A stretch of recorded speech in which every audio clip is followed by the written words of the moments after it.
¿Cómo me pide usted que le pague un sueldo?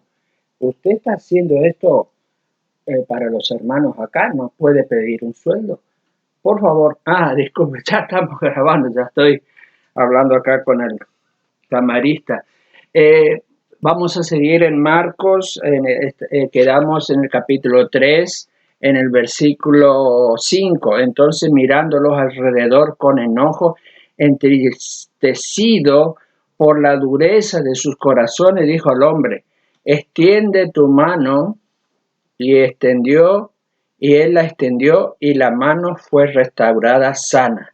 Ya hablamos de Isaías capítulo 35 el otro día, que Cristo estaba mostrando sus credenciales. Cuando venga Dios, el mismo vendrá, Dios mismo vendrá y os salvará. Dice, cuando venga, dice, el sol, el ciego verá, el cojo, o sea, el que no puede caminar, caminará, y ahí dice todo, ¿no? Habrá grandes maravillas, grandes milagros. Vimos Hebreos capítulo 2 también, donde dice que el Señor está acompañando el ministerio del Señor, de Cristo acá, ¿no?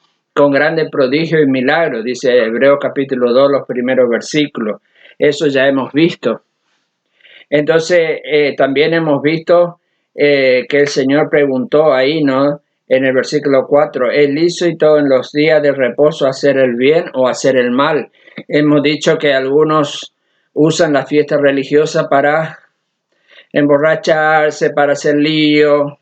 Acá, usted sabe, vivimos en Mercedes, cuando hay la fiesta del gauchito, acá a veces suele suceder que hay heridos, hay muertos, hay muchos delincuentes y todas esas cosas. Aprovechando que es una fiesta religiosa, la gente se estira. Yo conozco mucho de eso, pero no voy a hablar de eso, ¿no?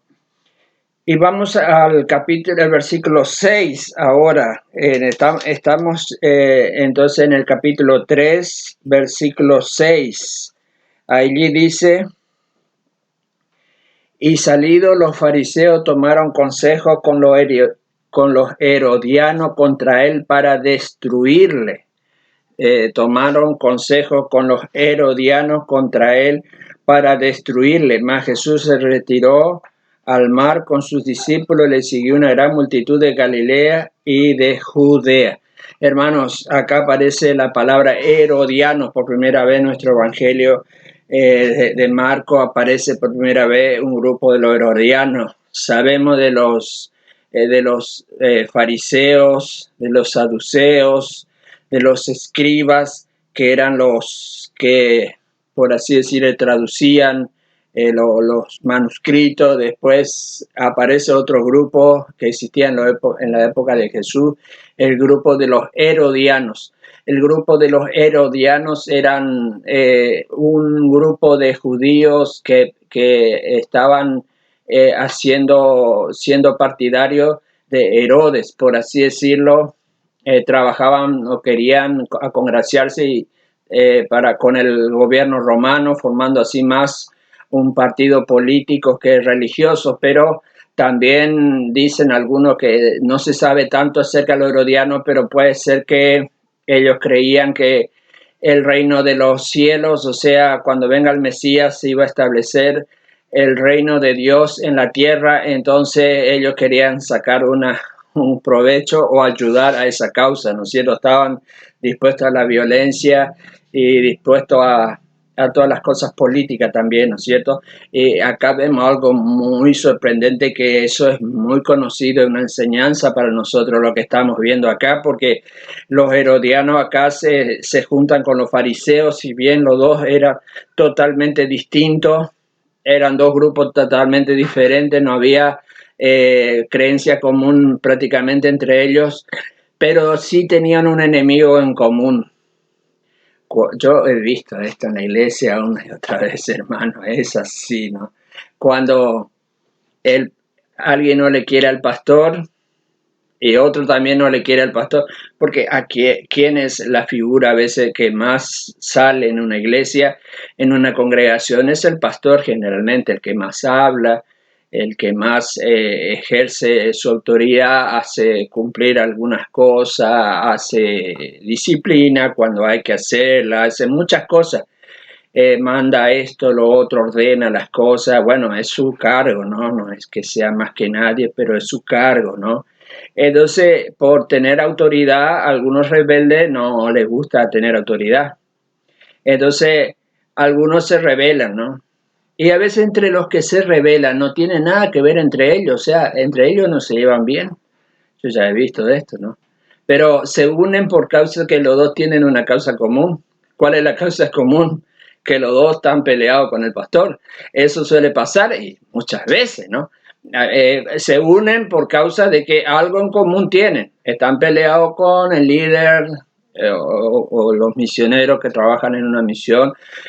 Dos misioneros están peleados con, o disienten con el director, y entre los dos medio que se unen porque tienen una causa en común, aunque entre los dos no tienen nada en común, pero sí se unen porque tienen una causa en común, que están en contra del director, ¿no? Lamentablemente es así, ¿no? Lo humano es así. Eso ya es una ley de la carne, una ley humana, ¿no? ¿Cómo es que se dice? ¿Cómo que me decís vos? El amigo, ¿no? Mi enemigo que es amigo, bueno, ya no, déjame. Ese dicho acá no corre. Vamos a seguir adelante. Me estaba queriendo decir ahí cómo se dice un dicho acá, que el amigo de mi enemigo es mi amigo, no sé cómo es, pero bueno, vamos a seguir adelante.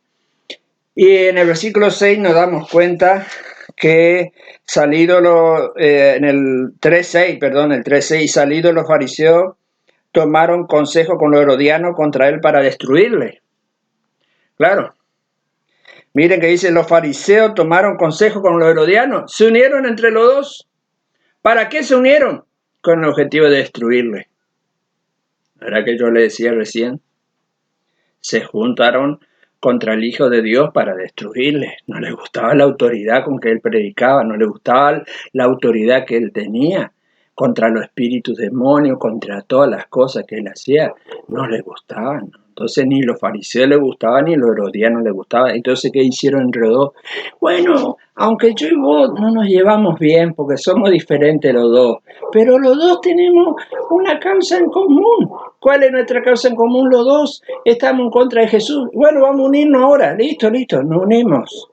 Ahora para destruir a Jesús. Y acá dice bien clarito, para destruirlo. Muy humano eso, hermano. Van a ver a veces en la iglesia que se juntan contra el pastor, se juntan, ellos no tienen nada que ver el uno con el otro, pero tienen una causa en común. He visto a veces hermanos que eran, hermanos entre comillas, que eran como el agua y el aceite, que no se podían unir bajo ningún punto de vista, no le podíamos unir a esos hermanos.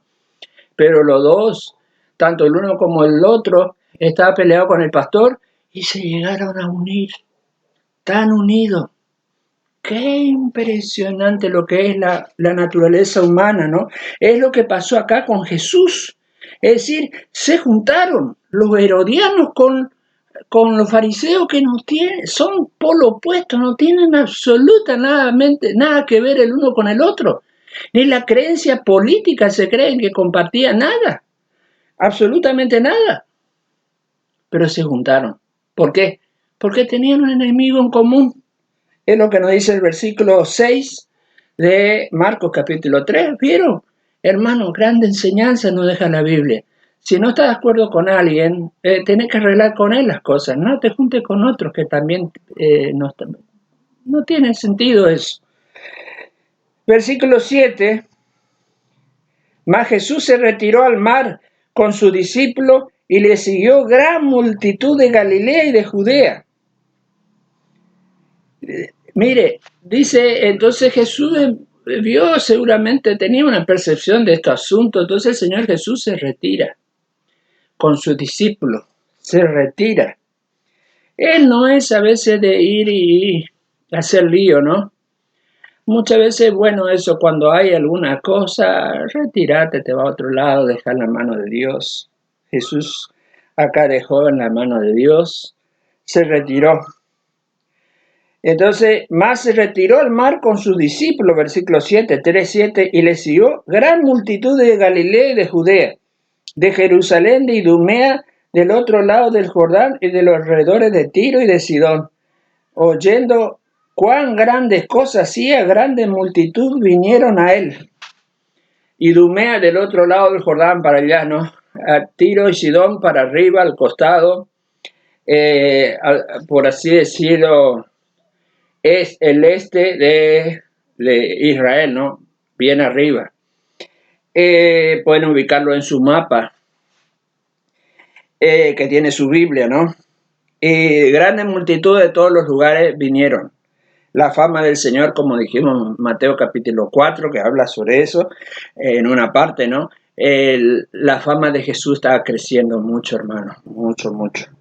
Y el versículo 9 nos confirma lo que estamos diciendo. Y dijo a sus discípulos que le tuvieran siempre lista la barca a causa del gentío, para que no le oprimiesen. Esto pasa cuando hay una gran multitud que se aprietan, ya no puede respirar. Sí, así pasa, hermano. Espere que tengo allí un problemita, pero ya le estoy solucionando. Para que le oprimiesen, para que no le oprimiesen, le tuviese lista siempre la barca. Entonces, acá vemos de una gran multitud de hermanos que se juntan siguiendo al Señor Jesucristo. En la primera etapa de su vida, se cree que hasta Juan capítulo 6 al final, era la etapa de grande fama, de grandes multitudes de Jesús, pero a medida que iba avanzando sus enseñanzas y sus predicaciones, muchos se iban alejando de él, hasta que al final de Juan capítulo 6, muchos se habían ido, no podían aguantar la doctrina. Por supuesto, eso a veces pasa, ¿no?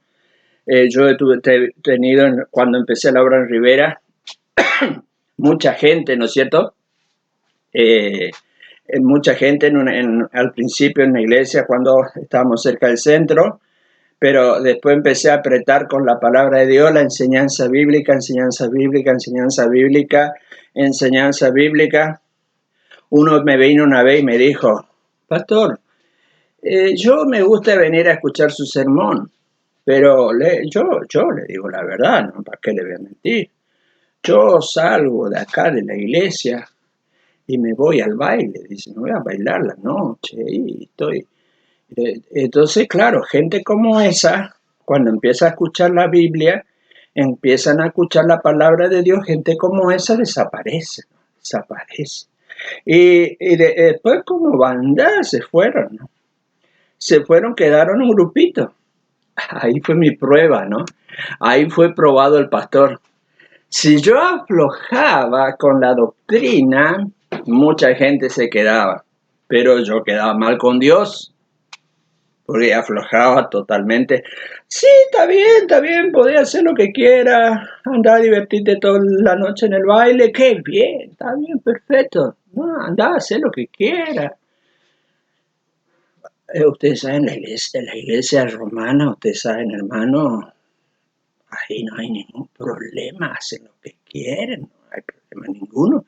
No hay un pastor que venga y te diga eso, estás viviendo en pecado, eso no se hace. No hay nadie que diga eso. Pero en la iglesia buena, en la iglesia evangélica, o hace un adulterio, o hace una cosa de esa, y te cae el pastor, hermano, enseguida te cae el pastor. ¿Qué? Yo no te escucho ahora. Lo que dijiste, eso me parece que está fuera de lugar. El pastor tiene que ir a exhortar, y cada hermano tiene que exhortar cuando alguien hace una cosa de esa. Que no decimos, está mal vos, ya vamos a arreglar eso.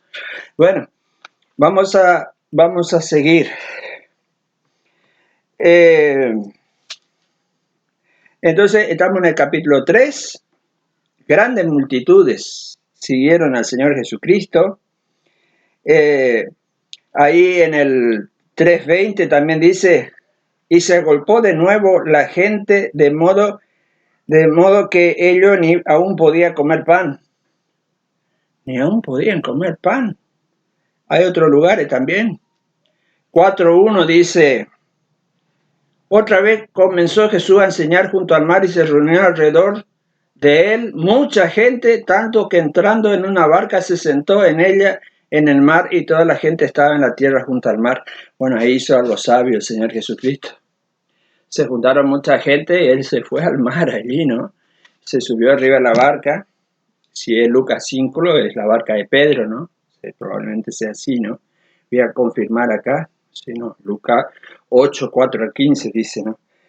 Y bueno, acá también en esta oportunidad una multitud de gente se empiezan a juntar y se juntan. Y allá también en el capítulo 5, versículo 21 dice, pasando otra vez Jesús en una barca a la otra orilla, se reunió alrededor de él una gran multitud y él estaba junto al mar también, otra vez, gran multitud. Si uno recorre la palabra de Dios, va a encontrar muchos lugares donde dice que había que se juntaban la gente en una gran multitud, ¿no es cierto?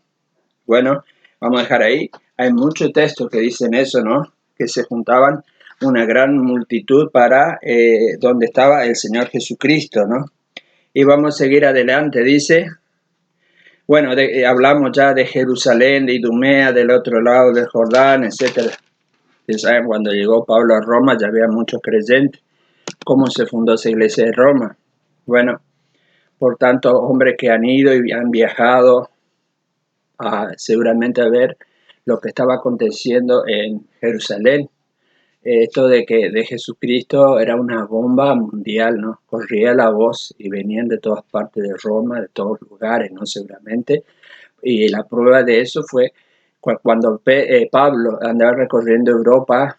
Esto no era desconocido, muchos ya estaban, inclusive ya había algunas iglesias formadas en algunos lugares que se estaban recién agrupando y Pablo organizaba, como la iglesia de los romanos, ¿no?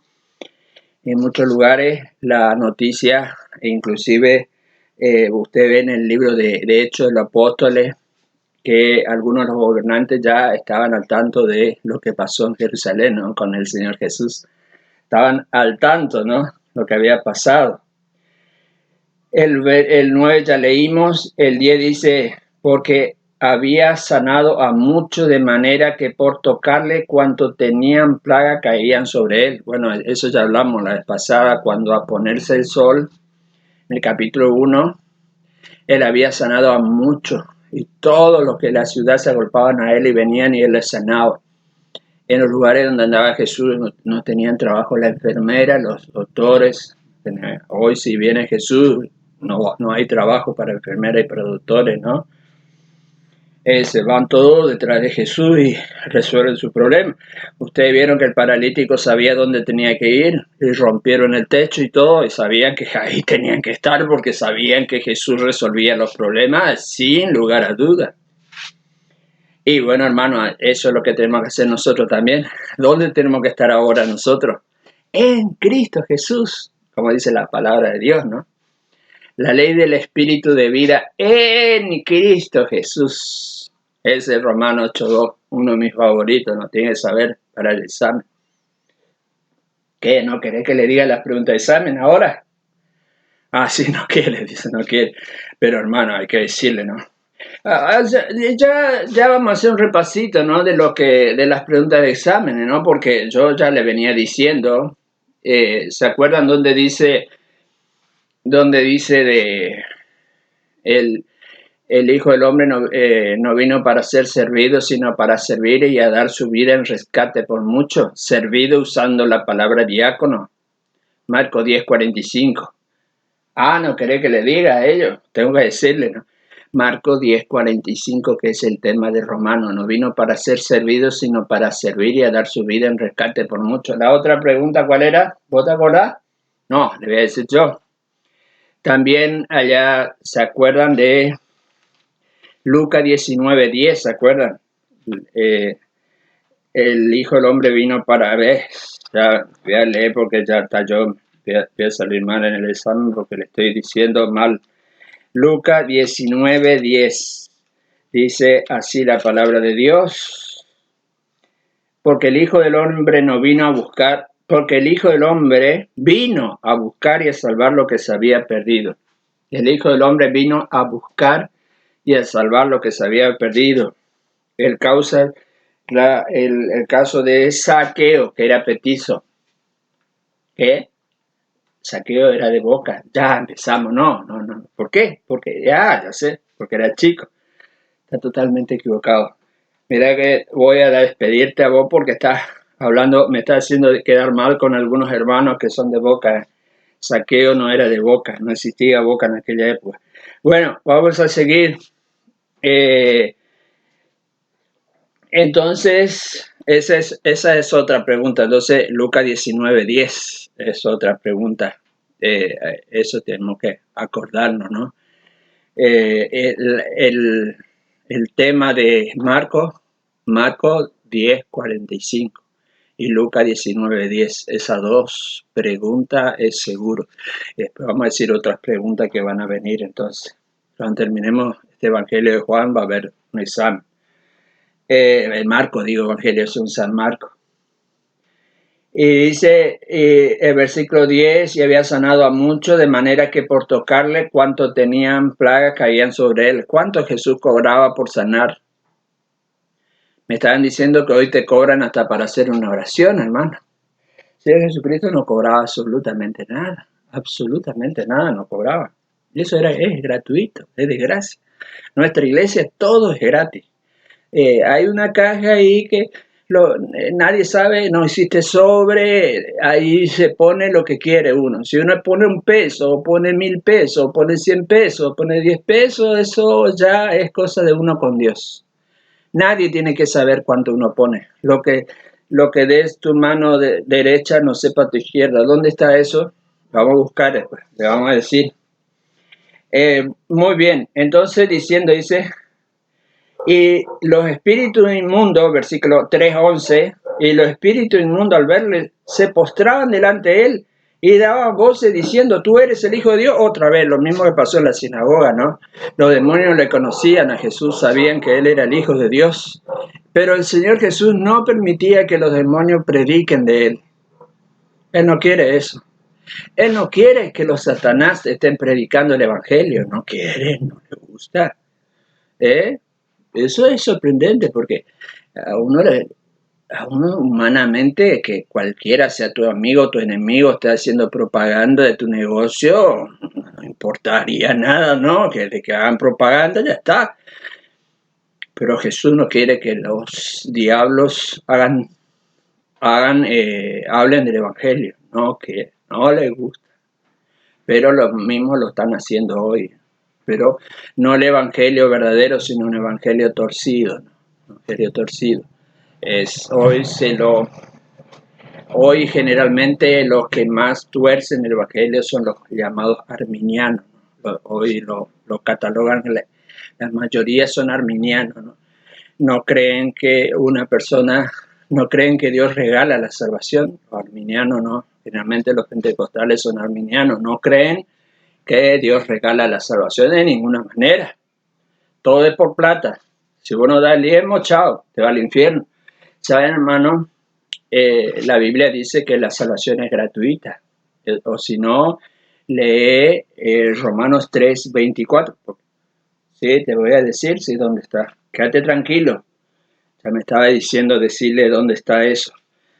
Acá tengo, parece yo, un director técnico, parece que tengo acá yo. Pero si sigue así, le vamos a tener que despedir porque me va a hacer huir mucha gente de mí que me están escuchando. Me van a alejar de ustedes, hermano, este hombre.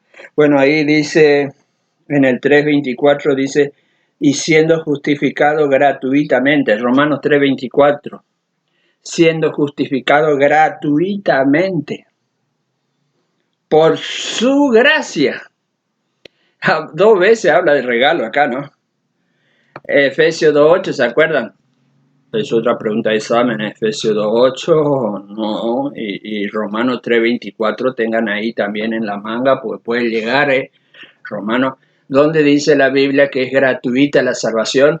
Romanos 3:24, un ejemplo, está también Efesios 2:8, por gracia sois salvos por medio de la fe, y esto no de vosotros, pues es regalo de Dios, gracias de Dios, no por obra para que nadie se gloríe. Efesios 2:8. Y después da también, pero ese no le voy a preguntar seguramente porque no soy tan malo, ¿no? Romanos 6:23, que es re famoso. Porque la paga del pecado es muerte, más la dádiva, que significa regalo, el original regalo. El regalo de Dios es vida eterna en Cristo Jesús, Señor nuestro. El regalo de Dios es vida eterna, Romanos 6:23. Romanos 6:23. El regalo de Dios es vida eterna. Gratuitamente, Romanos 3:24. Somos justificados gratuitamente por su gracia. Gratuitamente. Vos tenés que creer que el Señor Jesús regala la salvación. Hermano, ¿cómo no vas a creer que Jesús regala? Deja la Biblia un ratito acá. ¿Cómo no vas a creer que Jesús regala la salvación? ¿Cómo no va a creer eso? Es absurdo. Cristo cuando estuvo acá dijo, de cierto te digo que todo aquel que cree en mí tiene vida eterna y no vendrá a condenación, mas ha pasado de muerte a vida. De tal manera amó Dios al mundo que ha dado a su Hijo único para que todo aquel que en él cree no se pierda, mas tenga vida eterna. El que en él cree no es condenado, pero el que no cree ya ha sido condenado. ¿Por qué ha sido condenado? Porque no ha creído en el nombre del Hijo de Dios para que sea salvo.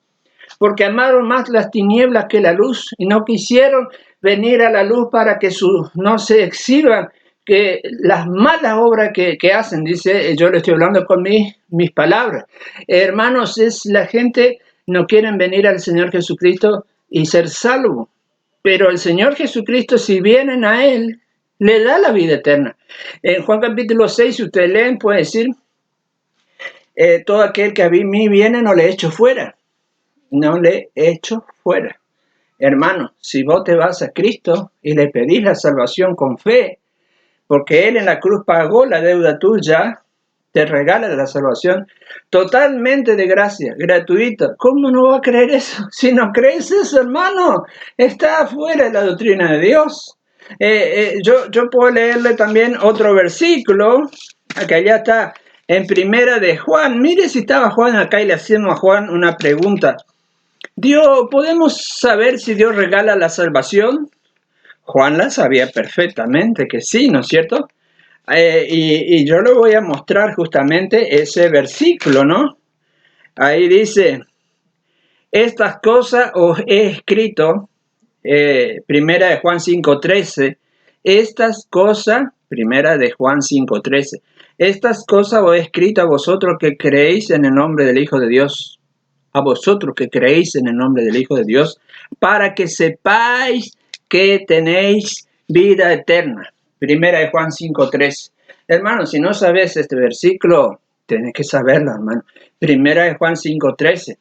Después sí tenemos que seguir por fe viviendo la vida. Después que somos salvos gratuitamente, tenemos que seguir por fe en Cristo viviendo la vida cristiana, ¿no? Por la fe. Porque el Espíritu Santo nos da fe para nosotros vivir por fe. Y Cristo es nuestro ejemplo, que vivía por fe. Él vivía por fe. ¿Cómo Cristo vivía por fe? Eso me puede decir. ¿No él era Dios? ¿Cómo vivía por fe entonces? Sí, vivía por fe. Yo le di una prueba el otro día cuando le hablé. ¿Cuál? ¿Dónde está? ¿Dónde está el capítulo que habla de la resurrección de Lázaro? Juan 11. Sí, pero a vos no te pregunté. Él ya contestó. No vale eso, no vale. Juan capítulo 11. Aunque creo que vos no te escucharon, pero Juan capítulo 11.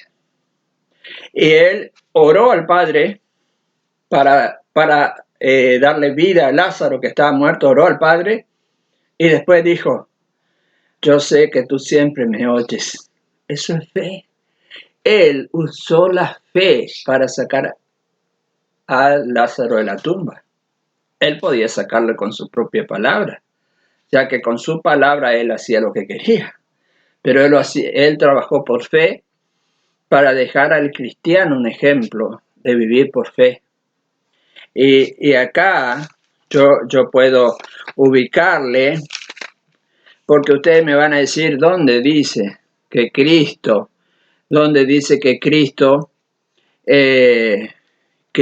vivió por fe.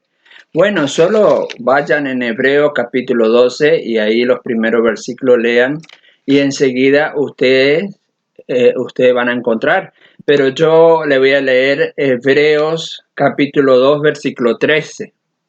Hebreos capítulo 2, versículo 13. Y otra vez yo confiaré en él. Y de nuevo, he aquí yo y los hijos que Dios me dio. Está Cristo hablando, porque el versículo anterior dice, anunciaré a mi hermano tu nombre en medio de la congregación, te alabaré, Salmo 22, 22. Y otra vez el 13, Hebreo 2:13, y otra vez yo confiaré en él. Subraya este versículo es fuera. ¿No te entusiasme? ¿Cómo eso? ¿Cómo no me entusiasme? Es la palabra del Señor, ¿cómo no me voy a entusiasmar? Vos sos el que está diciendo que tome mate, ¿eh? Vos sos el que está diciendo. Pará ya con eso. Bueno, vamos a mirar Hebreos capítulo 12, ¿eh? 13 le dije, yo 12 le dije, ¿no? En el versículo 2 dice, ¿no? Puesto los ojos en Jesús, el autor y consumador de la fe. Absorbió todo, vieron aspiradora, ¿no? La aspiradora, vos pones polvo ahí, absorbe todo el polvo, dejas el piso sin polvo. Así era Cristo. Cristo era, por así decirlo, entre comillas, como una aspiradora de la fe. Toda la fe que existía la absorbió totalmente. Ah, qué bueno es eso, ¿no? Qué lindo que si vos sos una aspiradora también. No vas a entender mal vos.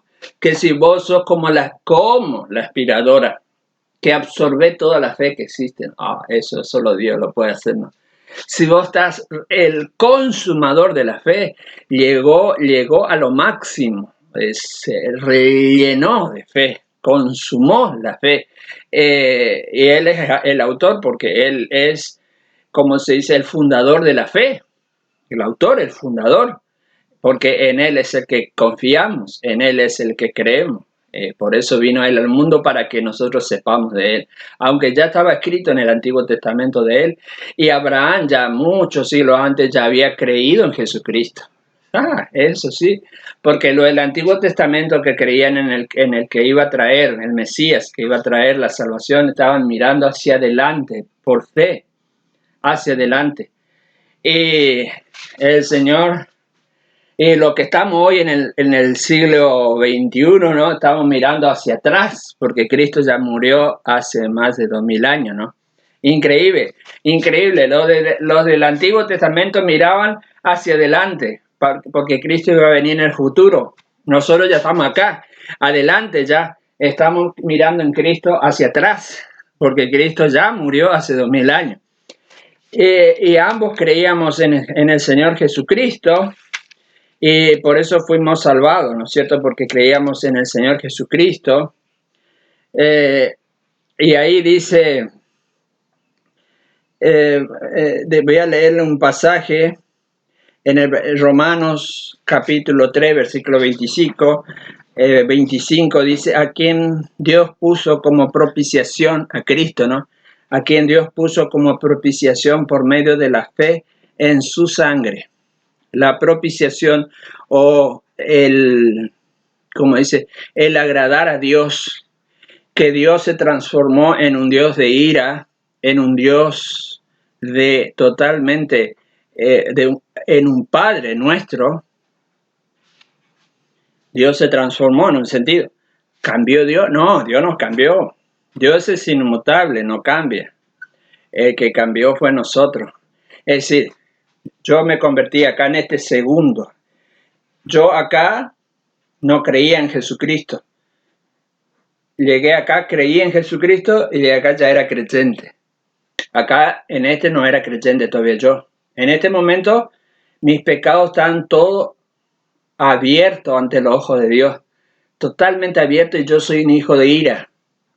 Yo creí en Jesucristo, Cristo pagó toda mi deuda, pagó absolutamente todos mis pecados, y Dios ya me ve justificado. ¿Quién cambió? Yo cambié. Antes era lleno de pecado, absolutamente un pecador, era un depravado, creía en Cristo, que la sangre de Jesucristo me limpia de todo pecado. Primera de Juan 1:7. Eso hay que saber, hermano, ¿eh? En cualquier momento te puede llegar. Que no le diga las preguntas de examen. Pero vos no estás. Bueno, vamos a dejar eso, porque vos estás dando consejos malos a la audiencia, no puedes dar esos consejos. Bueno, vamos a seguir. Primera de Juan 1:7, la sangre de Cristo, su Hijo nos limpia, la sangre de Jesucristo nos limpia de todo pecado, como dice Primera de Pedro, capítulo 1, rociados con la sangre, en el comienzo del capítulo 1, rociados por la sangre de Jesucristo, porque el cristiano es, por así decirlo, constantemente rociado por la sangre de Cristo. Es decir, que la sangre cubre la vida cristiana, toda la vida cristiana cubre la sangre de Jesucristo. Por eso un argumento para esto es que Pablo dijo, estoy maravillado a los Gálatas 1:6, no, Gálatas 1:6, estoy maravillado que tan pronto os hayáis alejado de aquel que os llamó por la gracia de Cristo para seguir un evangelio diferente.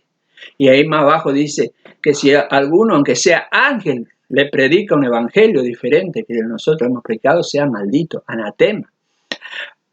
Pero ¿a quién le está hablando Pablo en los Gálatas? A los creyentes de Gálatas, hermanos. A los creyentes. Es la predicación, Gálatas es la predicación del evangelio a la iglesia. El evangelio sigue funcionando y se tiene que predicar constantemente a la iglesia, porque el evangelio nos mantiene la comunión con Dios permanentemente. Es decir, ya tenemos comunión con Dios, pero nosotros nos damos cuenta de eso cuando nos predican el evangelio. Si en una iglesia no le predican el evangelio a los cristianos, creen que viven en la ley y son legalistas. Pero cuando le predican que la vida cristiana es por el evangelio, los cristianos empiezan a ver que la vida cristiana es por gracia y es por el evangelio que vivimos la comunión con Dios. Entonces los creyentes dejan el legalismo y viven por fe. Dios los bendiga. Y estamos, hermano, no estamos pasaditos del tiempo. Y bueno, ¿qué querés? Vos me interrumpís cada rato, ¿y qué querés? Estás diciendo a los hermanos que tomen mate, esas cosas no me gustan. Bueno, hermano, nos vemos pronto y le dejo la oración a ustedes en este momento. Dios les bendiga.